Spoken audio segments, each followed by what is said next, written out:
이렇게 생긴 수전에도 필터를 달 수 있을까? 네, 가능합니다. 이런 수전들은 주방에도 그리고 세면대에서도 종종 볼 수 있는 타입입니다. 겉으로 봤을 때에는 어디에 필터를 달아야 할지 막막해 보이지만 사실 알고 보면 원리는 간단합니다. 네모워터. 수전의 끝부분을 잘 살펴봐 주세요. 그러면 수전 끝쪽에 얇은 실선이 보일 것입니다. 이것이 토수구 캡인데요. 보통 모래와 같은 큰 이물을 걸러주고 물줄기를 부드럽게 해주는 기능을 하기도 합니다. 이 부분을 시계 반대 방향으로 돌려서 분리해 주셔야 합니다. 만약 미끄러워서 돌아가지 않는다면 고무장갑을 사용해 보시고요. 너무 뻑뻑해서 그래도 잘 안 빠진다면 공구를 사용해야 할 수도 있다는 점 참고해 주세요. 수전 끝부분을 돌려서 빼보면 대부분 이렇게 바깥으로 나 있는 나사산이 보일 것입니다. 이제 이 나사산의 외측 지름을 측정하면 됩니다. 지름 측정에 필요한 준비물은 사진 촬영에 필요한 스마트폰 그리고 밀리미터 단위의 자입니다. 자가 준비되었다라면 두 가지 치수를 측정해야 합니다. 첫 번째는 수전 입구 나사산의 외측 지름이고요. 두 번째는 수전 입구 나사산 한 칸의 간격입니다. 참고로 나사산 한 칸의 간격은 피치라고도 불립니다. 보통은 나사산의 지름만 측정하면 되는데요. 왜냐하면 일반적으로 국내 수전의 경우 대부분 피치가 1mm이기 때문입니다. 하지만 혹시 모르니 피치도 체크하는 게 가장 확실한 방법이겠죠. 나사산의 외측 지름을 측정하실 때에는 이렇게 수전 입구에 자를 대고 눈금을 확인해 주시면 됩니다. 보통 이게 1m 단위로 정확하게 치수를 확인해야 하는데요.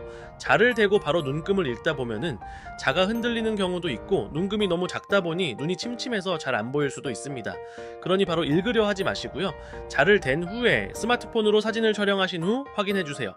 촬영한 사진을 확대해서 보시면 눈도 침침하지 않고 보다 정확하게 눈금을 확인할 수 있겠죠?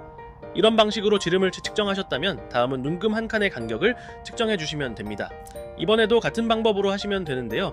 자를 나사산 옆 가까이 평행하게 댄 후에 사진을 촬영해 주시면 됩니다. 그런데 사진 촬영을 통한 치수 확인 시에는 주의해야 할 사항이 있습니다. 바로 측정 오차이죠. 작은 치수를 촬영하는 것인 만큼 카메라로부터 자와 수전에 가깝고 먼 정도나 촬영 각도의 치우침 등등에 의해서 사진에 왜곡이 발생할 수 있다는 점을 생각하셔야 합니다. 그러므로 촬영 전 실수를 방지하기 위한 사례들을 설명드릴 테니 다음에 유의사항들을 꼭 체크해 보시기 바랍니다. 첫째, 초점은 맞추어 찍어주세요. 만약 이렇게 사진에 초점이 나간다면 지름을 파악할 수 없을 것이니까요. 둘째, 측정부로부터 위나 아래 좌우 치우침 없이 정확히 정면에서 촬영해 주셔야 합니다. 만약 스마트폰을 측정부로부터 위쪽이나 아래쪽에서 촬영하게 될 경우 나사산의 외측 끝지점이 어디인지 파악하기 어렵게 됩니다. 그래서 치수 측정 결과가 부정확해질 수 있습니다. 그럼 내가 정면에서 찍고 있는지를 어떻게 하면 알 수 있을까요? 간단합니다. 화면상 보이는 수전 끝부분의 모양을 확인하는 방법입니다. 스마트폰 화면에서 보이는 수전 끝단의 모양이 위쪽이나 아래쪽으로 휘어져 보인다면 정면이 아니라는 뜻입니다. 수전 끝단이 이렇게 수평선처럼 일직선으로 보이도록 촬영해주세요. 바로 이 지점이 중앙 정면의 높이니까요. 셋째, 자를 수전 끝에 댈 때에는 시작점이 아닌 자의 중간부를 활용해주세요. 만약 이렇게 자의 시작 부분이나 끝 부분을 수전에 댄다면 사진 판독 시에 눈금을 확인할 수 없을지도 모르니까요. 넷째, 자의 위치는 수전 중심부에 있어야 합니다. 만약 자의 위치가 수전 중앙의 위치보다 앞쪽에 위치하거나 뒤쪽에 위치할 경우 스마트폰 카메라로부터 자와 수전의 거리가 달라져서 오는 원근감으로 치수 확인에 오차가 발생할 수 있습니다.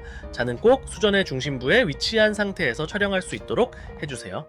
다섯째, 자를 눕히지 마세요. 자를 눕혀서 촬영하시면 치수를 정확하게 가늠할 수 없답니다. 예시 사진을 가져왔는데요. 여러분은 이 수전의 지름이 몇 밀리미터인지 알아볼 수 있으신가요? 저만 모르겠는 거 아니겠죠? 여섯째, 우리가 측정해야 하는 부분은 바깥으로 나사산이 나 있는 부위입니다. 이 부위를 촬영해 주셔야 해요. 나사산이 안쪽으로 나 있는 부분은 측정해도 큰 의미가 없기 때문입니다. 수전 토수구 캡을 분리하시고 무조건 나사산이 바깥으로 나 있는 부분을 측정해 주세요. 바깥쪽 나사산, 다시 말해 순나사 부분에 자를 대고 촬영해 주셔야 합니다. 자, 이제 입구의 지름 확인이 끝나셨나요? 그럼 해당 규격의 아답터를 선택하시면 됩니다. 예를 들어 수전 입구 쪽 나사산이 바깥쪽으로 나 있고 지름이 22mm로 측정되었다라면 내측 22mm 규격의 아답터를 선택하시면 되는 방식입니다. 아답터를 돌려서 끼우시고요. 연이어서 필터 헤드 제품을 끼워주시면 됩니다. 역시 제일 중요한 것은 수전 입구의 치수 측정입니다. 그래서 치수 측정에 필요한 촬영 방법에 대해 보다 자세히 알아봤는데요. 제대로만 사진이 촬영된다면 한 번에 정확한 아답터를 안내받으실 수 있으니 꼭 기억해주세요. 한 문장으로 요약하면 이렇습니다. 자의 중간 지점을 세워서 수전 중앙에 댄 뒤 초점을 맞추어 정면 높이에서 찍는다. 간단하죠? 이제 측정한 값이 얼마인지를 촬영하신 사진과 함께 네모워터 네이버 톡톡 채팅 상담으로 남겨만 주세요. 그럼 보다 정확한 장착 관련 안내를 받으실 수 있을 겁니다. 이상 네모워터였습니다.